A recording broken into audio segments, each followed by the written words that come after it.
Ah ben un scoop. Alors Ici, est-ce qu'on peut présenter Philippe Chapeau, qui est directeur des éditions HF, de la Lettre Pro et du Salon de la Radio. C'est un porteur de scoop. Alors, d'abord, Philippe, je tiens à te dire que je viens de me prendre une raclée à un quiz. Quelque chose qui restera dans les annales du podcast, j'imagine.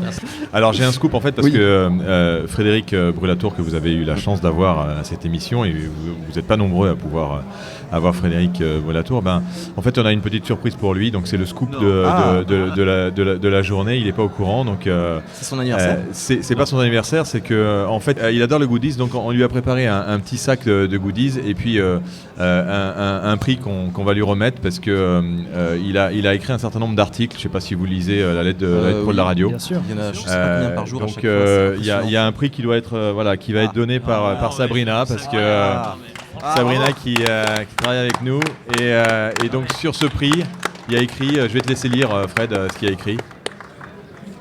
Ouais, 120 000 articles. 120 000 articles. Et 30 ans de radio. C'est impressionnant. Merci, ouais, génial. quand même. Non mais alors je pensais pas vraiment au scoop parce que je pensais que Philippe allait arriver là en disant ouais voilà le pays à l'honneur l'année prochaine, les dates, etc., les horaires. Mais et ça c'est les goodies. Ça c'est les goodies. C'est les goodies de tous les exposants. On est passé sur les stands de tous les exposants pour faire un sac pour toi. Non, là ça fait un peu morphal. Avec 120 000 articles pour avoir 0 réponse au quiz. C'est dommage. Alors le scoop, non mais c'est pas un scoop parce qu'on sait que c'est l'Italie à l'honneur l'année prochaine. C'était quoi le scoop en fait que tu voulais que j'annonce? Non, on voulait savoir s'il y avait d'autres projets pour 2020 parce que c'est vrai qu'en 2019 il y a eu plein de nouvelles choses très intéressantes, notamment le pod. On voulait savoir s'il y avait des choses de prévues pour 2020. Longue vie au pod et puis longue vie au pod village parce que l'objectif c'est d'essayer de faire grandir encore ce village.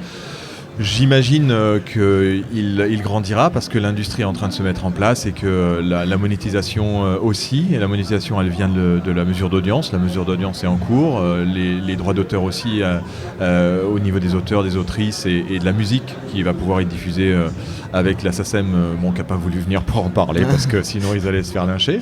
Mais à part ça, peut-être qu'à l'année prochaine, on aura la chance de les avoir et on va essayer d'internationaliser un peu plus le salon. D'accord. On est aujourd'hui assez représentatif sur la partie francophone. On a 35% de visiteurs non francophones, ça a augmenté cette année, et 50% d'exposants qui sont non francophones. Donc là, on veut essayer, on est en train de caler peut-être des événements qui peuvent se passer au sein du salon et qui sont des événements internationaux qui apporteraient encore une image encore plus internationale au salon pour le podcast aussi. Et on a eu la chance d'avoir James Cridland quand même, qui était là de Pod News, qui est un expert, 2 jours.